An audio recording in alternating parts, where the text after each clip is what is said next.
प्रसंग चल रहा है। काशी नरेश जिसके मित्र थे, ऐसा पौंड्रक नाम का राजा भगवान द्वारिका में सुधर्मा सभा में विराजमान, उसने अपना दूत भेजा और दूत ने आकर के निवेदन किया कि हे श्री कृष्ण, हमारे महाराज वासुदेव ने आपके लिए सूचना दी है कि आप ये दंभ जो नाटक कर रहे हैं, दो भुजाएं लगा के सुदर्शन चक्र रख करके, तो आप असली वासुदेव नहीं, असली वासुदेव काशी नरेश के मित्र पौंड्रक जी हैं। आप अपना ये भेष छोड़ दीजिए और सुदर्शन चक्र छोड़ दीजिए। भगवान ने कहा कि अच्छा क्या और कहा?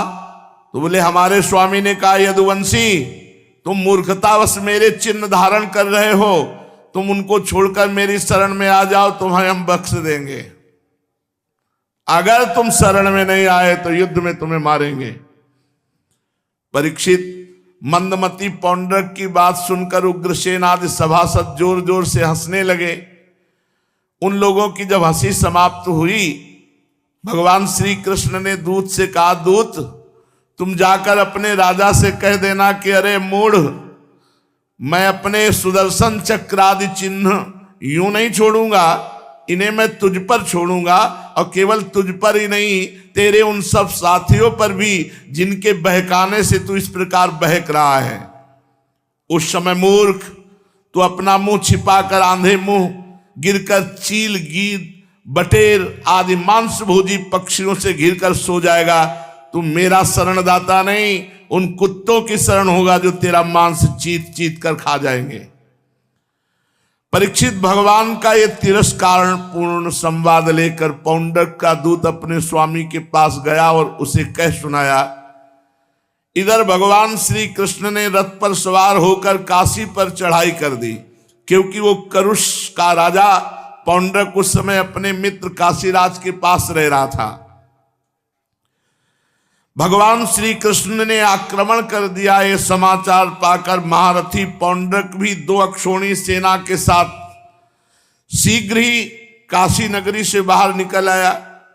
काशी का राजा पौंड्रक का मित्र था। 3 अक्षोणी सेना लेकर वो उसके साथ पीछे आ गया। अब भगवान श्री कृष्ण ने पौंड्रक को देखा, बहुत जोर से हंसे, बिल्कुल ठीक वासुदेव, स्याही वगैरह लगा के और 2 भुजा पीछे जोड़ के, सुदर्शन चक्र और गरुण का चिन्ह रथ पे, पूरा सेम टू सेम, शंख चक्र तलवार गदा सारंग धनुष श्रीवत्स चिन्ह सब धारण किए थे। तभी तो सारूप्य मोक्ष को प्राप्त हुआ। उसके वक्षा स्थल पर बनावटी कौस्तुभ मणि वैसे ही बनमाला लटक रही थी, जैसे कोई स्वांग पर वासुदेव का रूप रखे अभिनय करता। ध्वजा के ऊपर गरुण का चिन्ह और रेशमी पीतांबर पहने, सिर पर अमूल्य मुकुट, कानों में कुंडल। उसका सारा का सारा वेश बनावटी था, मानो कोई अभिनेता रंगमंच पर वासुदेव का अभिनय कर रहा हो। उसकी वेशभूषा देखकर भगवान युद्ध करना तो भूल गए और ताली बजाकर खिलखिलाकर हंस पड़े। वाह वासुदेव, कैसा बिल्कुल सेम टू सेम। अब शत्रुओं ने भगवान श्री कृष्ण के ऊपर त्रिशूल, गदा, मुग्दर, शक्ति, रिष्टि, प्रास, तोमर, तलवार, पट्टिश और बाण आदि अस्त्र शस्त्रों से प्रहार किया। जैसे प्रलयाग्नि सबको जलाकर भस्म कर देती है, वैसे ही भगवान ने अपने दिव्यास्त्र से शत्रुओं के सब अस्त्र शस्त्रों को जला दिया। भगवान ने सुदर्शन चक्र से कहा, जाओ इनकी सेना का स्वागत करो। बस सुदर्शन चक्र जी ने खंड खंड करने लगे। वो तो रथ, घोड़े, हाथी, मनुष्य, सैनिक सब काट काट के फेंकने लगे। कुछ ही क्षण में हाथी, मनुष्य, ऊंट और सैनिकों से पृथ्वी पट गई। समस्त वीरों का उत्साह नष्ट हो गया सुदर्शन जी के प्रहार से। भगवान श्री कृष्ण सामने गए, पौंड्रक से कहा, हाँ पौंड्रक, तुझे याद है तूने अपने दूत से क्या कहा था कि मेरे चिन्ह छोड़ दे। ले अब मैं छोड़ रहा हूं तेरे ऊपर सुदर्शन चक्र, सवाल सवाल। और तूने कहा था कि झूठ मूठ मेरा नाम वासुदेव रख लिया है। अतः मूर्ख, मैं तुझसे बताता हूं कि वासुदेव किसे कहते हैं। वासुदेव केवल नाम ही नहीं है। वासना वासुदेवस्य वासितम भुवनत्रयम सर्वभूत निवासोस्मि वासुदेव नमोस्तुते। केवल वासुदेव नाम नहीं है, वासुदेव की स्थिति भी है। वासना वासुदेव, वासुदेव के संकल्प से अनंत ब्रह्मांडों का सृजन हुआ और स्वयं वासुदेव ही बने। वासना वासुदेवस्य वासितम भुवनत्रयम सर्वभूत निवासोस्मि वासुदेव नमोस्तुते। अच्छा, फिर तू कह रहा था कि तेरी शरण में आ जाऊं, तो बता, तू मुझे शरण में रख सकता है? भगवान उसका तिरस्कार किए वाणी के द्वारा और सारंग धनुष चढ़ाया। उसके पहले सारथी को मारा, रथ तोड़ फोड़ डाला, घोड़ों को नष्ट कर दिया और सुदर्शन जी से कहा कि अब इस पौंड्रक से मिलो, वासुदेव से, स्वांग रचने वाले वासुदेव से मिलो। अब उसका विचार एक बनावटी सुदर्शन, वो ऐसे क्या घुटनों से गिर गया। भगवान का सुदर्शन चक्र गया और पौंड्रक राजा का सर उड़ा दिया। जैसे देवराज इंद्र वज्र से पहाड़ की चोटी उड़ा देते हैं, और सुदर्शन ने जे ही गर्दन उड़ाई तो भगवान ने सारंग धनुष से बाण मारा कि सीधे काशी नरेश के पास जाकर के वो सर गिरा, जैसे कोई वायु कमल पुष्प गिरा दे। जब काशी नरेश ने देखा कि मेरा मित्र पौंड्रक मारा गया, बड़े क्रोध से भगवान पर आक्रमण किया। भगवान को एक क्षण लगे, काशी नरेश की 3 अक्षोणी सेना और काशी नरेश को मार दिया। अब द्वारिका लौट आए, बड़े बड़े सिद्धगण भगवान की स्तुति कर रहे थे। परमहंस श्री सुखदेव जी कहते, परीक्षित, भले वो नाटक कर रहा था, ध्यान देने योग्य बात है, लेकिन उसे हर समय सुमिरन होता था, वासुदेव वासुदेव वासुदेव, मैं वासुदेव मैं वासुदेव। सा नित्यम भगवद ध्यान प्रध्वस्ताखिल बंधनः बिभ्राणश्च हरे राजन स्वरूपम तन्मयो भवत। भगवत प्राप्त हो गया, काम बन गया। पौंड्रक भगवान के रूप का और वासुदेव नाम का चिंतन करता रहता था, इससे सारे कर्म बंधन कट गए और बनावटी वेश धारण करने के कारण भगवान के सारूप्य मोक्ष को प्राप्त हुआ।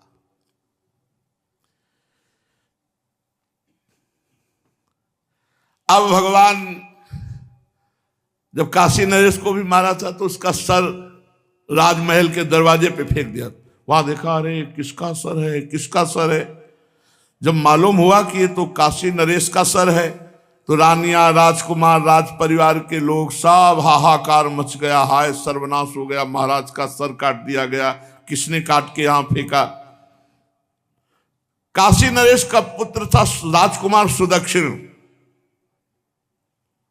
उसने मन ही मन संकल्प किया कि मैं अपने पितृघाती का सर्वनाश करूंगा, और अपने पिता का अंतिम संस्कार किया। फिर उसने बड़े बड़े विद्वानों को काशी के बुलाया और कहा, एक हम मारण का अनुष्ठान करना चाहते हैं भगवान शंकर के मंत्र से। जो हमारे पिता का मारने वाला है उसका मैं सर्वनाश करना चाहता हूं। अब काशी नगरी के विद्वान अनुष्ठानी ब्राह्मण उन्होंने स्वीकार कर लिया, लेकिन ये नहीं पूछा, पूछना चाहिए ना कि किसके मारने के लिए। ये पूछा नहीं कि तुम्हारा शत्रु कौन है मारने वाला, हम अनुष्ठान किसके लिए कर रहे हैं, ये तो पता चलना चाहिए, तब पूरा अनुष्ठान लेना चाहिए। अब उसने इतनी आराधना की, मंत्रों की, कि भगवान शंकर प्रकट हो गए। सुदक्षिण ने भगवान विश्वेश्वर विश्वनाथ जी की आराधना की, भगवान शंकर प्रसन्न हो गए। दक्षिण से कहा कि भाई क्या वरदान तुम्हें चाहिए। उन्होंने कहा कि मैं अपने पितृघाती का सर्वनाश चाहता हूं।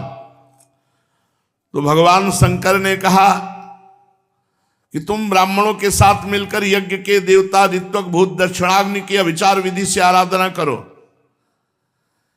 इससे ऐसी कृत्या प्रकट होगी कि जो तुम्हारे पिता का पितृघाती है, यदि वो ब्राह्मण भक्त नहीं है, भगवान शंकर ने कहा यदि वो ब्राह्मण भक्त नहीं है तो सर्वनाश कर देगी मेरे द्वारा। ये अभिचार जो विधि बताई, इससे जो कृत्या होगी उसका सर्वनाश कर देगी, पर वो ब्राह्मण भक्त नहीं होना चाहिए। और भगवान का तो नाम ही नमो ब्रह्मणे देवाय। इस शब्द पर ध्यान नहीं दे पाया सुदक्षिण। उसने भगवान शंकर की आज्ञा से अनुष्ठान का नियम लिया और मारण का पुरस्चरण भगवान श्री कृष्ण के लिए किया।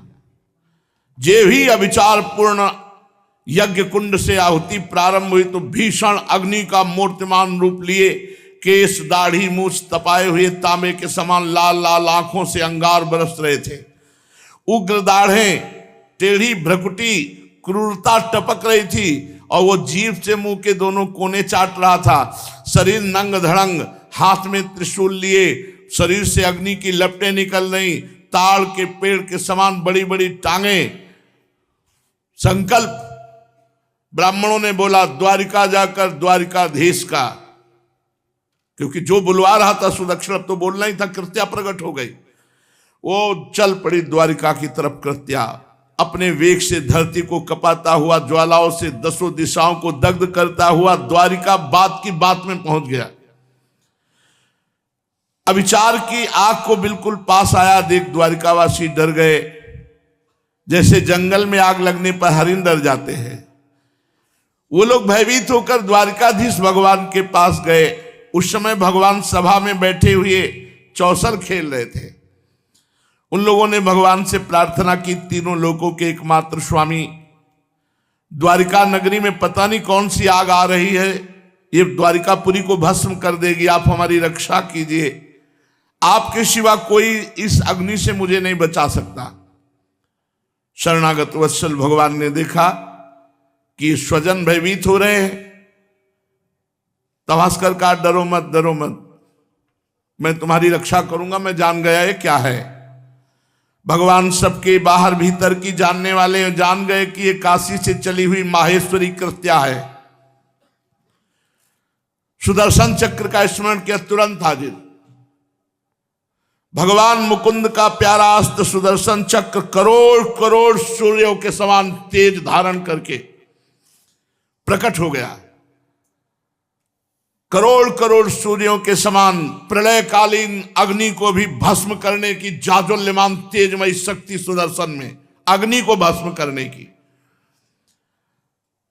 भगवान ने इशारा किया, द्वारिका में प्रवेश करने नहीं पाई, कृत्या को जाकर भस्म कर दिया जो अग्निमय थी। अब कृत्या मरी नहीं, वापस हुई, क्योंकि मारण तभी नष्ट होता है जब लक्ष्य को पूर्ण कर ले। अगर लक्ष्य को पूर्ण नहीं किया तो जहां से मारण किया गया उसको मार देगी जाके। लौट पड़ी कृत्या, जो उसका प्रभाव था वो तो भस्म हो गया, द्वारिका से वापस लौट पड़ी और ऋत्वज, आचार्य, सुदक्षिण सबको जलाकर भस्म कर दिया और फिर वो नष्ट हो गई। कृत्या के पीछे सुदर्शन चक्र जी गए और काशी नरेश का महल और संपूर्ण नगरी को जलाकर भस्म कर दिया। जितना वैभव था काशी नरेश का सब भस्म कर दिया। और सुदर्शन जी गर्जना करते हुए परमानंदमय लीला करने वाले भगवान के हस्त कमल पर आकर विराजमान हो गए। पूरा काम हो गया। परमहंस श्री सुखदेव जी महाराज कहते हैं, परीक्षित, जो मनुष्य पुण्य कीर्ति भगवान श्री कृष्ण के इस पावन चरित्र को एकाग्रता पूर्वक सुनता या सुनाता है, उसके सारे पाप भस्म हो जाते हैं। राजा परीक्षित ने पूछा, भगवान बलराम जी सर्वशक्तिमान एवं सृष्टि प्रलय की सीमा से परे अनंत है, उनका स्वरूप, गुण, लीला आदि मन, बुद्धि और वाणी का विषय नहीं, उनकी एक एक लीला लोक मर्यादा से विलक्षण अलौकिक है। उन्होंने जो अद्भुत कर्म किए उन्हें मैं सुनना चाहता हूं। श्री सुखदेव जी ने कहा, परीक्षित, एक द्विविद नाम का वानर था। ये वही द्विविद है जो रामावतार में भगवान के पक्ष में आकर के रावण के पक्ष से लड़ा था। द्विविद मयंद नील नल अंगद गद विकतास दधिमुख केहर निसठ सठ जामवंत बलराशि। ये सब कपि सुग्रीव समाना, महान बलशाली द्विविद। तो जब भगवान विजयी हुए तो ये भगवान की भुजाओं की तरफ देख रहा था द्विविद।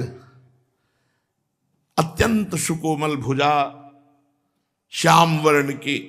सोच रहा था अगर भगवान के पक्ष में ना होता तो दो दो हाथ इनसे करता तो पता तो चलता इनकी भुजाओं में ताकत कितनी है। तो लक्ष्मण जी पास खड़े थे, उन्होंने देखा और मन की बात जान के कहा कि भैया से नहीं, हम तेरी आशा पूरी कर दें अभी, पर हम अगर कुछ भी करते हैं तो आदेश नहीं होगा, लेकिन तू भी बहुत लंबी आयु वाला है, अब मैं दूसरा अवतार धारण करूंगा, तब मैं तुम्हारा हिसाब बनाऊंगा। तुम हमारे प्रभु से लड़ना चाहते हो? तो द्विविद नाम का वानर वही रामादल से, ये बड़ा उपद्रवी था, भौमासुर का सखा था, सुग्रीव का मंत्री था और मैंद नामक बानर का शक्तिशाली भाई था द्विविद। जब उसने सुना कि श्री कृष्ण ने उसके मित्र भौमासुर को मार डाला तो उसने विचार किया कि अपने मित्र के ऋण से उऋण होना चाहिए। अब वो भगवान की जितनी भी प्रिय नगरी थी, कहीं तो खड़ा हो जाता, समुद्र से जल ऐसे हाथ से उलीचता कि वो नगरी डूब जाती, कहीं आग लगा देता, कहीं उपद्रव, बड़ा उपद्रव मचाने लगा। कभी कभी एक पहाड़ को उखाड़ता और नगर में डाल देता, पूरा नगर चकनाचूर कर देता। भगवान श्री कृष्ण काठियावाड़ देश, आनर्त देश जहां निवास करते थे, आसपास उसने आतंक मचा दिया। हजारों नहीं 10,000 हाथियों का बल लगता था द्विविद वानर। वो समुद्र में खड़ा होकर इतना उलीचता कि समीपवर्ती जितने नगर थे सब डूब जाते, बह जाते। जब कोई ऋषि मुनि यज्ञ करता तो सब यज्ञ विध्वंस कर देता है और बड़े बड़े ऋषि मुनियों को उठा करके ले जाता और गुफा में बंद कर देता, जैसे कीड़ा भृंगी नाम का दूसरे कीड़े को अपने बिल में बंद कर देता है। मदोन्मत्त वानर द्विविद का आतंक फैल गया। रैवतक पर्वत पर बलराम जी सुंदर मधुर गान विद्या संगीत बज रहे हैं, बलराम जी आराम से विराजमान हैं। वक्षास्थल पर कमलों की माला है, अत्यंत सुंदर दर्शनी। आसपास ब्रज युवतियां बैठी भगवत चर्चा कर रही। इस प्रकार बलराम जी को देख करके द्विविद को बहुत गुस्सा आए और उसने वृक्ष की शाखा पर चढ़कर उपद्रव करना शुरू कर दिया। बलराम जी ने देखा ये बानर बड़ी ढिठाई कर रहा है। अब वो तो बलराम जी के सामने ही ब्रज युवतियों की अवहेलना करने लगा। बलराम जी ने देखा, सोचा कि शायद समझ जाए, एक छोटा सा पत्थर का टुकड़ा लिया और ऐसे मारा, चला जाएगा। पर वो कोई साधारण बानर तो है नहीं। उसने अपने को पत्थर के टुकड़े से बचा लिया और बलराम जी के जो वहां पात्रों में पेय पदार्थ मधु आदि रखे थे उनको सबको गिरा दिया, मार उपद्रव मचा दिया और हंस हंस कर बलराम जी को क्रोध दिलाने लगा। द्विविद बानर ने बलराम जी को नीचा दिखाने के लिए बहुत प्रकार से उपाय किए, ढिठाई की। बलराम जी ने कहा अच्छा। अब वो इस डाल से उस डाल, बलवान बंदर मतलब हाहाकार मचाए। बलराम जी ने कहा भी तुम मूसल का चिंतन किया, मूसल जहां था वहीं से फंसा लिया। कितना उछलोगे तुम? ओ हल, और मूसल का प्रहार किया। सिद्ध अस्त्र है बलराम जी का हल मूसल। हस्तिनापुर को पूरी उखाड़ के गंगा जी में डुबो रहे थे, तो ऐसे टेढ़ी बलराम जी है।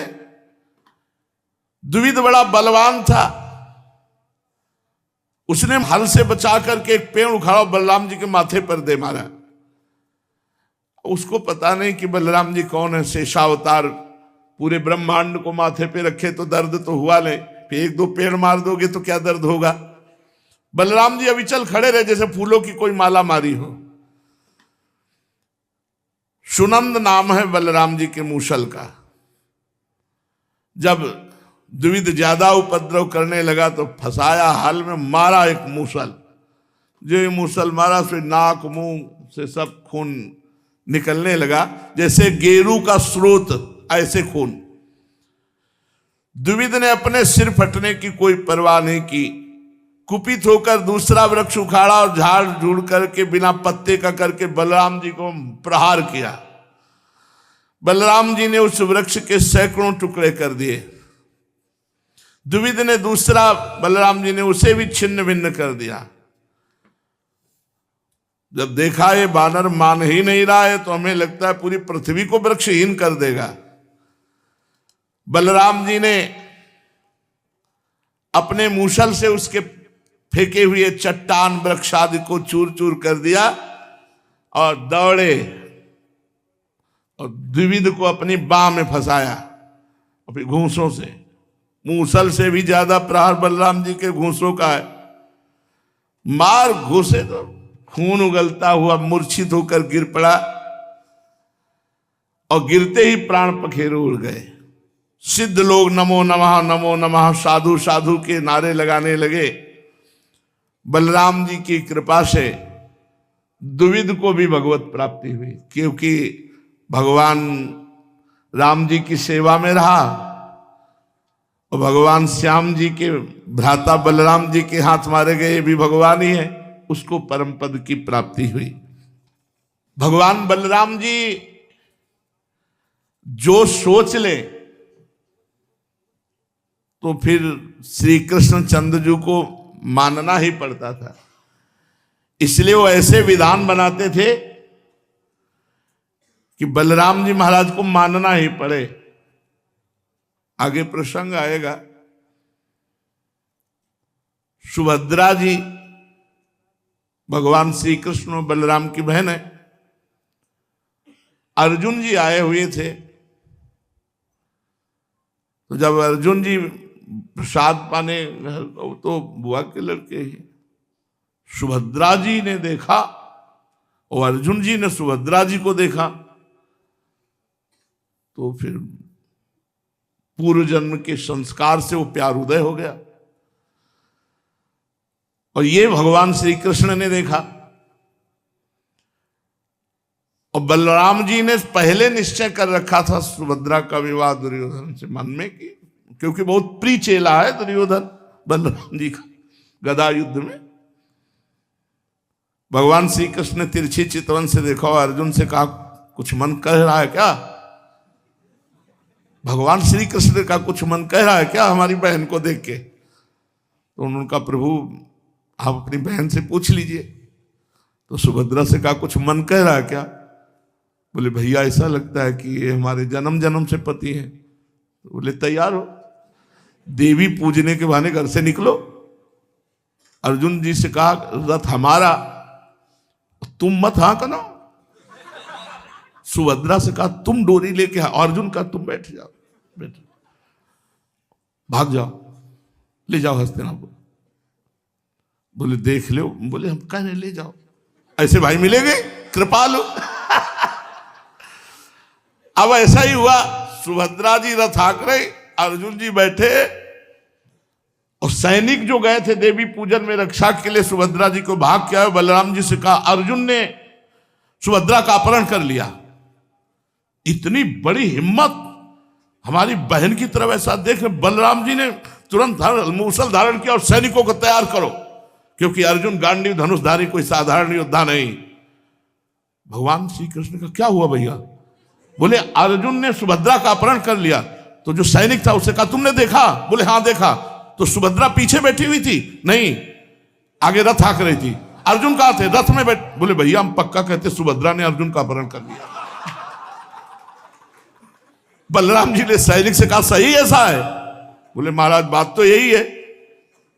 बलराम जी ने हलमुंह सर रख दिया। बोले जब बहन जी भगा कर ले गई बहनोई को तो हम क्या कह सकते हैं।